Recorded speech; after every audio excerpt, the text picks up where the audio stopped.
नमस्कार। हिंदी साहित्य की इस कक्षा में हम कवि भूषण के पदों की व्याख्या कर रहे थे। उसी कड़ी में हम कवि के कुछ अन्य पदों की व्याख्या आज करेंगे। भूषण ने शिवाजी की प्रशस्ति में, शिवाजी की यशोगान में, शिवाजी की वीरता के लिए जो काव्य रचित किया है शिवा प्रशस्ति, उसी में से ये प्रस्तुत पद लिया गया है। कवि के युद्ध कौशल का, युद्ध भूमि में उस युद्ध का वर्णन कवि ने किया है और युद्ध भूमि में शिवाजी की सेना का जो रण कौशल है, उसके द्वारा जो मारकाट की जा रही है, उसका वर्णन करते हुए कवि कह रहा है, मुंड कटत कहूँ रुंड नटत कहूँ सुंड पटत घन, गिद्ध लसत कहूँ सिद्ध हंसत सुख वृद्धि रसत मन, भूत फिरत करिबूत मिरत सुरदूत घिरत तह, चांडी नचत गन मंडी रचत धुनि डुंडी मचत जहाँ, इमी ठानी घोर घमासान अति भूषण तेज कियो अटल, शिवराज साहि सु खग बल दली अडोल बहलोल दल। कवि ने यहाँ पर वर्णन करते हुए, युद्ध क्षेत्र का वर्णन करते हुए कवि कह रहे हैं कि युद्ध भूमि में कहीं सिर कट रहे हैं, मुंड कटत कहूँ रुंड नटत, और कहीं धड़ घूम रहे हैं।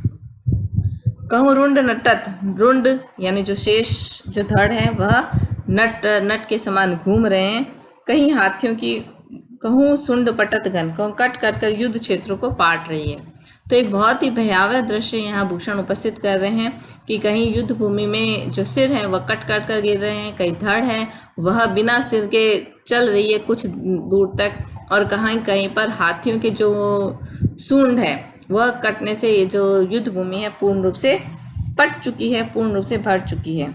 गिद्ध लसत कहूँ सिद्ध हंसत, और कहूँ कहीं कहीं जो मांस के लोभी जो गिद्ध हैं वे प्रसन्न होकर झपट रहे हैं, क्योंकि उन्हें बहुत सारा मांस यहाँ पर उपलब्ध हो रहा है।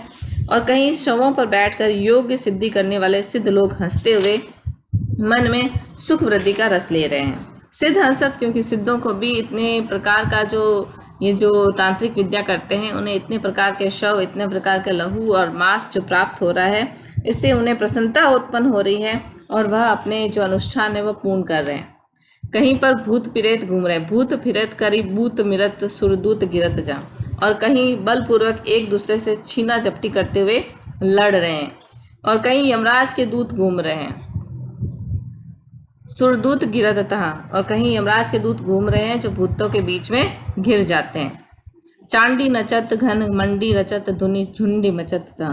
कवि आगे कह रहे हैं कि इस युद्ध भूमि में जो रण चंडी है वह नाच रही है।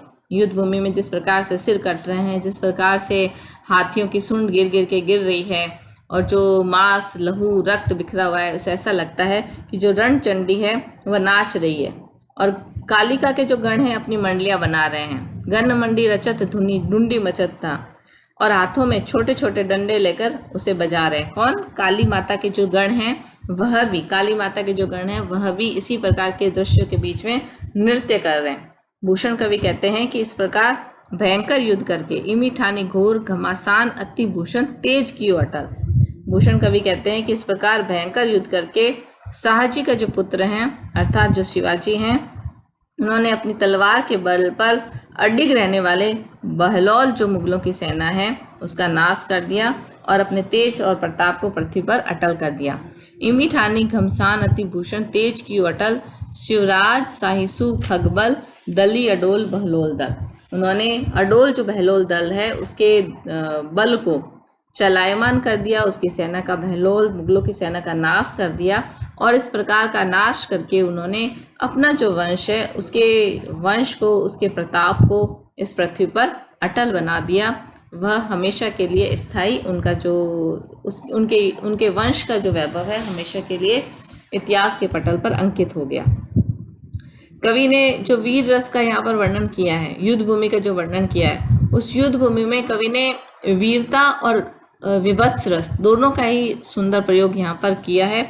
यहाँ पर रस की जो सुंदरता है वह इस रूप में है कि विभत्स रस को देखने के पश्चात एक प्रकार की जो विभत्सता है वह मस्तिष्क में, भावनाओं में उजागर हो रही है।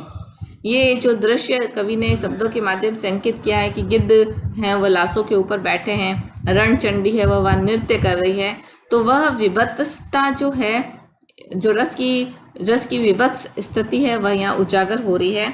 इसलिए रस की दृष्टि से यह जो पद है वह पूर्णतः सक्षम है।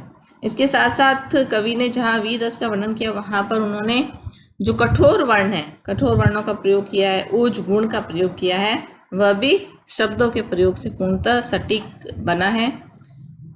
छंद की दृष्टि से देखें तो कवि ने यहाँ पर जो छंद प्रमुख रूप से प्रयोग किया है वह छपे छंद है, जिसका कवि ने यहाँ पर उपयोग किया है।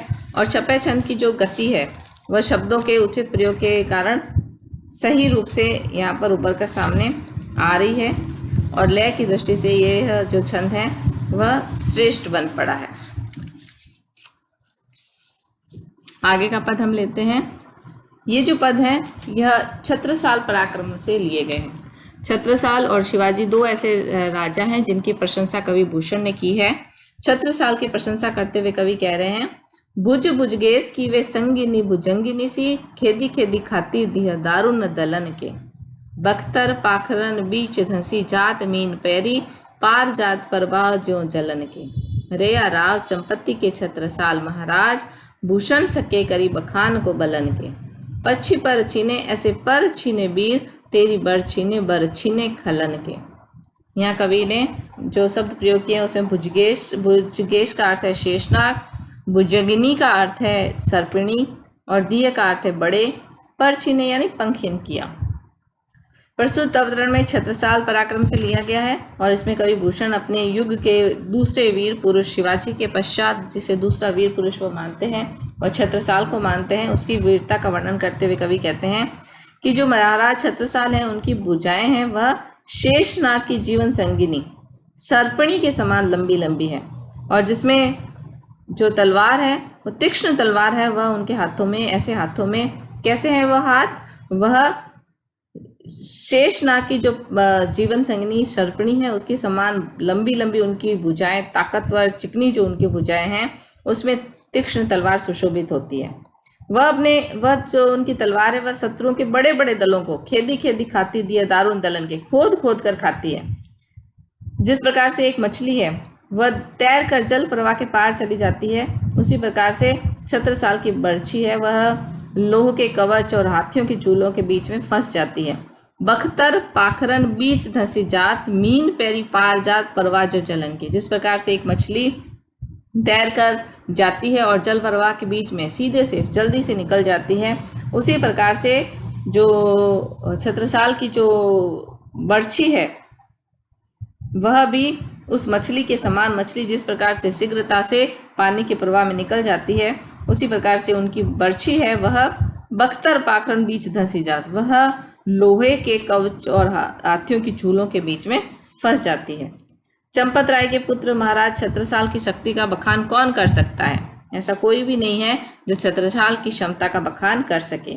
भूषण कवि कहते हैं कि जिस प्रकार से जो पक्षी होते हैं, कैसे पक्षी, पंख कटे जो पक्षी हैं वह लाचार पड़े रहते हैं, उसी प्रकार से उनके जो शत्रु हैं वह उनके समक्ष युद्ध भूमि में दुर्बल और लाचार होकर पड़े रहते हैं।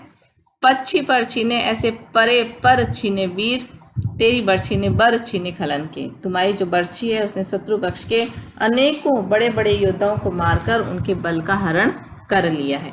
जिस प्रकार से पक्षी में सामर्थ्य नहीं रहता जब उसके पंख काट दिए जाएं, उसी प्रकार से जो छत्रसाल के जो शत्रु हैं, छत्रसाल की बर्छी अपने शत्रुओं के परों को काटकर उनके बल का हरण कर लेती है। छत्रसाल के अपूर्व साहस, अपूर्व वीरता का वर्णन कवि ने यहाँ किया है, और इतनी सहजता से वह अपनी बर्छी का प्रयोग उतनी सहजता से करते हैं जिस प्रकार से एक मछली पानी के प्रवाह में शीघ्रता से निकल जाती है, उसे कोई प्रयास मुख्य रूप से नहीं करना पड़ता, उतनी ही शीघ्रता से, उतनी ही तरलता से जो छत्रसाल है उसकी बर्छी अपने शत्रुओं के अंगों के पार चली जाती है। कवि ने यहाँ पर अनुप्रास और उपमा अलंकार का प्रयोग किया है। आगे का पद हम लेते हैं। राजत अखंड ते छाजत सुजस बड़ो, गाजत गयंद दिग्गज ही साल को, जाही के प्रताप सो मलिन आफताब होत, ताप तजी दुजन कर तबहु ख्याल को, साज सजी गज तुरी पैदल कतार दिने, भूषण भनत ऐसो दीन प्रतिपाल को, आन राव राजा एक मन में न लाऊं अब, साहू को सराहों के सराहों छत्रसाल को।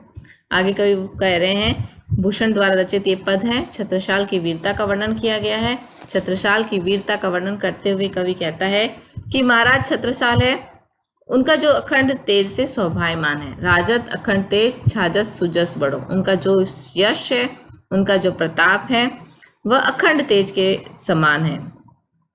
उनका तेज चारों तरफ, यश चारों ओर फैला हुआ है। गाजत गयन दिग्गज ये साल को। उनके हाथी, जितना तेज, जितना यश उनका है, उतना ही पराक्रम उनके जो सैनिक हैं, उनके जो सेना में हाथी और अन्य जो पशु हैं, उनका भी प्रताप उतना ही है। कवि कह रहे हैं कि उनके हाथी जब चिंगारते हैं तो दसों दिशाओं के जो हाथी हैं, उनके हृदय में ईर्ष्या उत्पन्न होती है। उस चिंगार के समान दसों दिशाओं के जो हाथी हैं, उनकी चिंगार नहीं है। तो छत्रसाल की सेना के हाथियों की चिंगार सुनकर दसों दिशाओं के जो सेनार्थी हैं, उनके हृदय में ईर्ष्या की चुभन उत्पन्न होती है। जाहि के प्रताप सो मलिन आफ्ताब हो। जिनके प्रताप के सामने सूर्य भी मंद हो जाता है और अपना जन विरोधी ताप छोड़कर छत्रसाल का सम्मान करता है। ताप तजी दुजन कर तबु ख्याल को। उनके प्रताप के समक्ष सूर्य मंद होकर अपने ताप को छोड़कर छत्रसाल का सम्मान करता है। साज सजी गजतूरी पैदल कतार देने। छत्रसाल पूर्णतः सुसज्जित उनकी जो सेना है, उसमें हाथी, घोड़े और पैदलों की कतार को दान करते हैं। भूषण बनत ऐसो दीन प्रतिपाल। कवि भूषण कहते हैं कि दीनों का प्रतिपालक ऐसा कौन है, अर्थात छत्रसाल के अतिरिक्त ऐसा दीनों का प्रतिपालन करने वाला, रक्षा करने वाला और कोई शासक नहीं है। आन राव राजा एक मन में न लाऊं अब, इसलिए मैं कहता हूं कि मैं और किसी भी राजा की और राव की मन में नहीं लाऊंगा, उनकी प्रशंसा नहीं कर सकता। साहू को सराओं के सराओ छत्रसाल को। मैं केवल मात्र शाहजी के पुत्र या तो शिवाजी की प्रशंसा करता हूँ और या छत्रसाल की सराहना करूँगा। तो यहाँ भूषण के द्वारा वर्णित छत्रसाल प्रशस्ति में से ये जो 2 पद लिए गए हैं हमारे पाठ्यक्रम में, उसमें छत्रसाल की वीरता का वर्णन किया गया है। छत्रसाल की वीरता के साथ साथ उसकी जो सेना है, चतुरंगी जो सेना है, उसका वर्णन किया गया है कि वह कितनी प्रभुत्व वाली है। और इस प्रभुत्व के वर्णन में, इस शौर्य के वर्णन में, पराक्रम के वर्णन में कवि इतना अधिक आगे बढ़ जाता है कि वह सूर्य के ताप को भी छत्रसाल के ताप के समक्ष मलिन होता हुआ दिखाता है। तो यहाँ ऐसे वर्णन में कवि की अतिशयोक्ति, अति गुणगान की जो प्रवृत्ति है, वह दृष्टिगोचर होती है। इसके अतिरिक्त कवि ने अनुप्रास अलंकार का सुंदर प्रयोग किया है। छत्रसाल की वीरता का कवि ने सुंदर वर्णन किया है और शिवाजी और छत्रसाल के प्रति उनका जो कवि का सहज रूप से उनका जो सम्मान है, वह यहाँ शब्द शब्द में इंकित हो रहा है। और कवि ने कवित्त छंद के माध्यम से उचित लय गति का ध्यान रखते हुए कवित्त छंद का प्रयोग यहाँ पर किया है। तो विद्यार्थियों, हमने भूषण कवि के इन पदों की व्याख्या की। आगे की कक्षा में हम भूषण की काव्य कला और एक राष्ट्रीय कवि के रूप में उनकी क्या पहचान है, इसके बारे में बात करेंगे। धन्यवाद।